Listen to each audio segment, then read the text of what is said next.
Halo semuanya. Assalamualaikum warahmatullahi wabarakatuh. Jumpa lagi di Rohmain Channel. Mohon di like, subscribe dan share.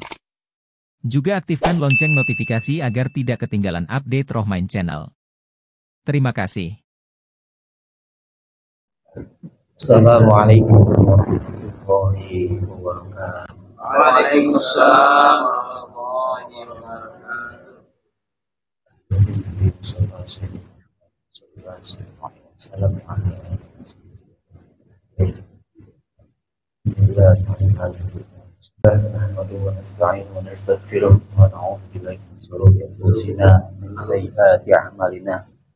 May yahdihillahu fala mudilla lahu wa may yudlil fala hadiya lahu.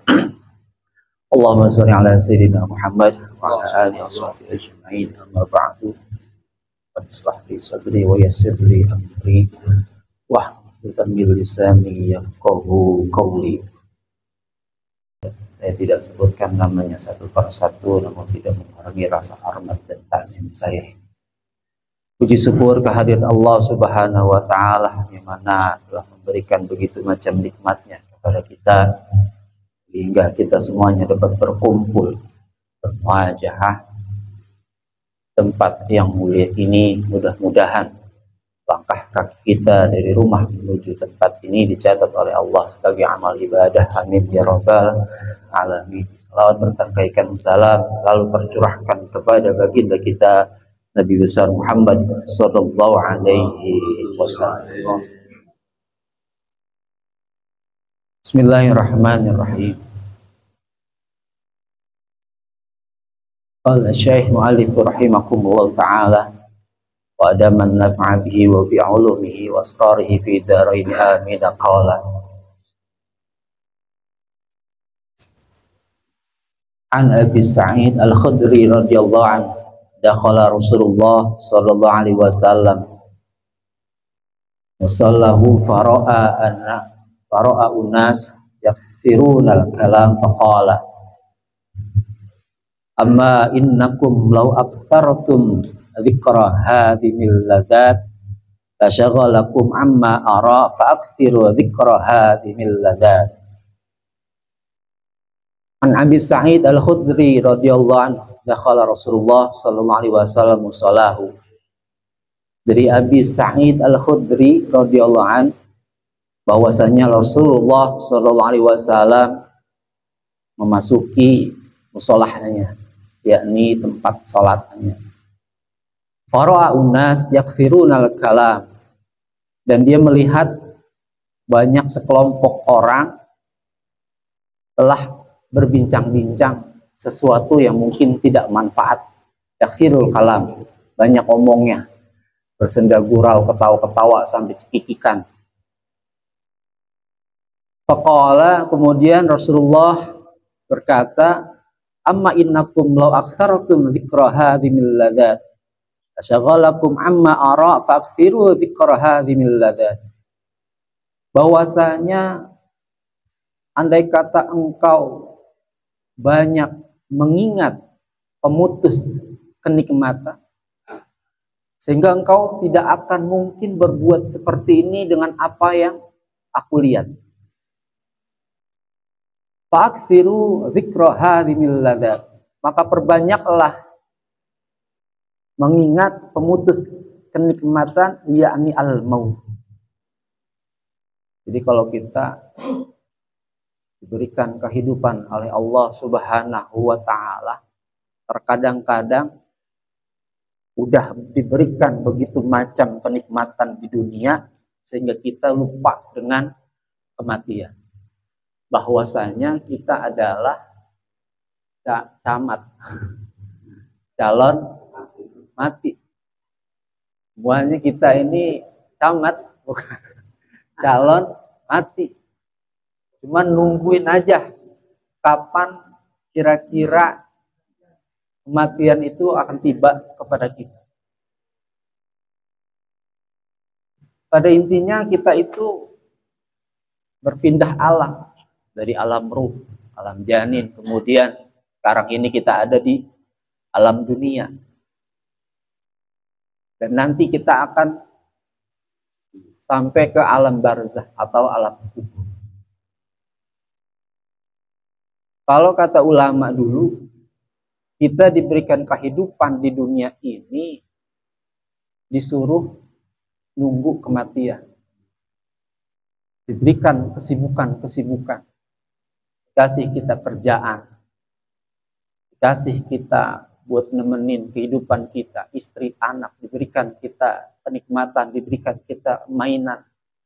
Terkadang-kadang kita lupa dengan apa yang Allah berikan, saking enaknya ini dengan dunia, sehingga kita lupa bahwasanya semuanya yang ada di dunia ini pasti akan merasakan yang namanya kematian. Fa innahu lam ya'ti 'alal qubur yaumun illa wa tatakallamu bi sitti kalimati fataqul ana baitul ghurbah. Fa innahu lam ya'ti 'alal qubur, dan sesungguhnya tidak akan datang kita, maksudnya ini mayit, tidak akan datang suatu hari kepada kubur illa wa tatakallamu bi sitti kalimat. Dan kubur itu akan berkata 6 kalimat. Ana baitul ghurbah wa ana baitul wahdah. Saya ini adalah rumah keterasingan. Anak kubur itu adalah asing. Biasanya kubur diasingin di tempat khusus, itu kuburan. Kalau ada kita beli tanah, kita lihat tanah itu ada kuburannya. Kira-kira harganya jatuh apa kagak? Bisa kagak jadi gara-gara ada kuburannya. Tunggu serem, ada kuburannya. Di kubur itu walaupun kita mempunyai istri yang cantik, kita sayang banget sama istri kita. Ketika istri kita meninggal duluan, kita sedihnya sampai megan dah bahasanya. Sedihnya sampai seperti apa kayak tahu ketika istri meninggal, dia dikuburkan, kira-kira kita mau nemenin apa kagak?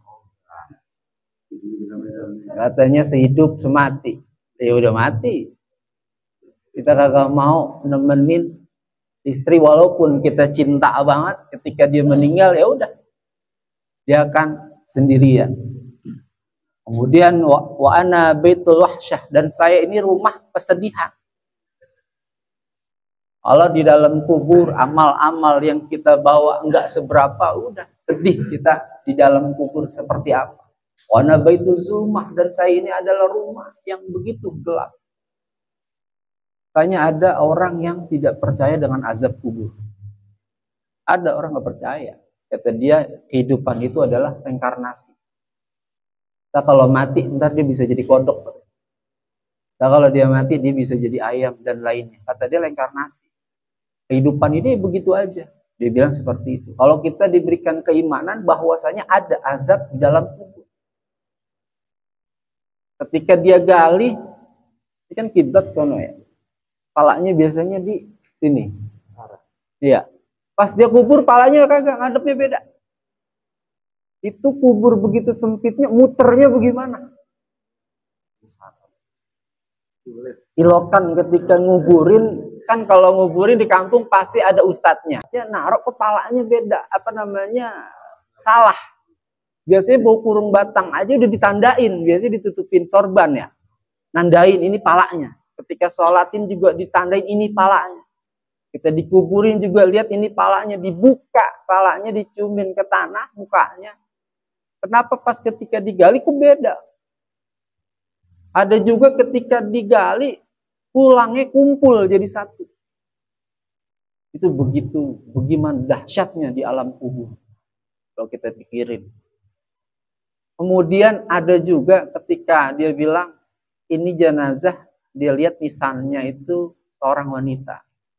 Pas baru digali sedikit, gali sedikit gitu kan. Ada suara kayak suara murotal. Dia mah gali-gali aja, orang ngaji enak banget. Kata dia, dikata temennya kali. Pas sudah nyampe dini hari, handphone matiin lah. Katanya. Handphone apaan? Itu suara murotal. Agak gue kagak nyalain. Didiemin, dicari. Memang itu suara ada di dalamnya. Suaranya dibilang enak banget, adem banget. Itu kuburannya usianya udah 20 tahunan. Ketika dia buka dinding arinya, kain kafannya itu cuma kotor-kotor sedikit dan jenazahnya masih utuh. Kayak orang baru meninggal aja. Di sini menunjukkan kepada kita bahwasanya kehidupan di alam barzah bagaimana cerminan kita hidup di dalam dunia ini. Ketika kemaksiatan-kemaksiatan yang kita lakukan, kezoliman-kezoliman yang kita lakukan, maka balasannya ada di alam barzah. Ini belum neraka nih, baru ngomongin alam barzah. Ada alam siksa kuburnya, begitu seremnya, begitu dahsyat. Tapi ketika seorang ulama, ketika orang-orang soleh meninggal dunia, kehidupan dia biasa, dia ngaji, biasa beribadah, dia biasa berzikir dan lain-lainnya, dia tidak pernah melakukan hal maksiat apapun. Ketika meninggal, maka Allah berikan kenikmatan-kenikmatan yang ada di dalam kuburnya. Maka dikasih dia kenikmatan-kenikmatannya. Wa ana baitu turab, dan saya ini adalah rumah tanah. Wa ana baitu dud, dan saya ini adalah rumah cacing, rumah ulat.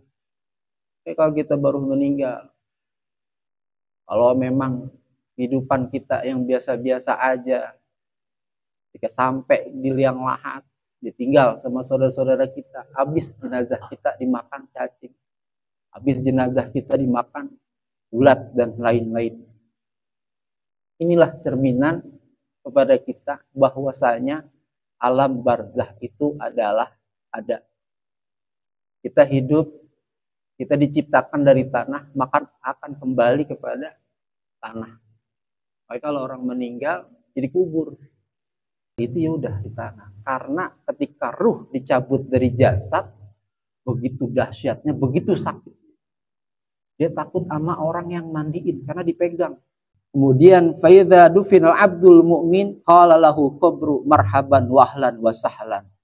Maka ketika seorang hamba mukmin, ketika dia disemayamkan kemudian dia masuk ke dalam kubur, maka kubur pun mengucapkan kalimat-kalimat marhaban wa ahlan wa sahlan. Kubur mengucapkan kalimat-kalimat selamat datang di kuburan ini. Kalau udah malaikat mengucapkan, kubur udah mengucapkan kalimat-kalimat selamat datang, itu insya Allah azabnya nggak banyak, pertanyaannya nggak macam-macam. Makanya ketika di alam kubur itu banyak sekali pertanyaan-pertanyaan yang memang malaikat pertanyakan kepada kita. Makanya dulu ada orang kaya, dia bikin sayembara, kalau ada yang meninggal katanya, kalau ada saya meninggal, maka di samping kubur saya minta ditemenin selama 40 hari. Ini saudara-saudaranya, anak-anaknya kagak mau. Padahal dia orang kaya. Akhirnya dicari ada yang mau. Ditanya, nanti kamu mau minta apa? Mau minta emas, segala macem atau apa? Enggak, saya cuma minta kampak. Karena saya seorang pencari kayu bakar. Kata orang kaya, lu udah berapa hari di situ dipendem, cuman minta hanya kampak doang. Akhirnya dia dipendem. Ketika dipendem, kemudian malaikat datang. Yang ditanya dia, bukan jenazahnya. Katanya nih malaikat salah nanya kali ya.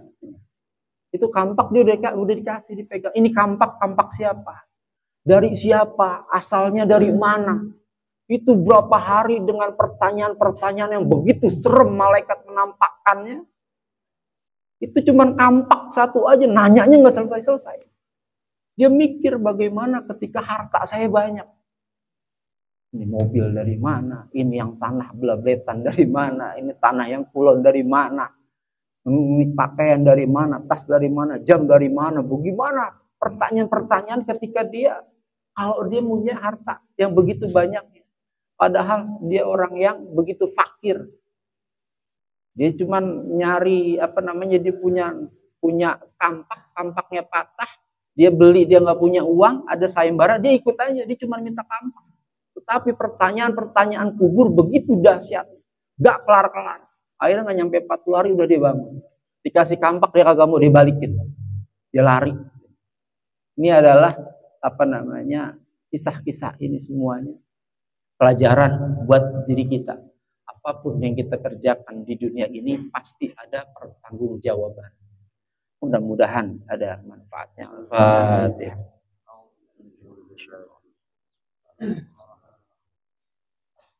Ya kan.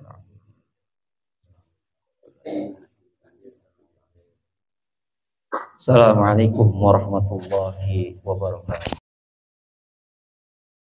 Demikianlah, semoga bisa memberikan informasi yang bermanfaat buat semuanya.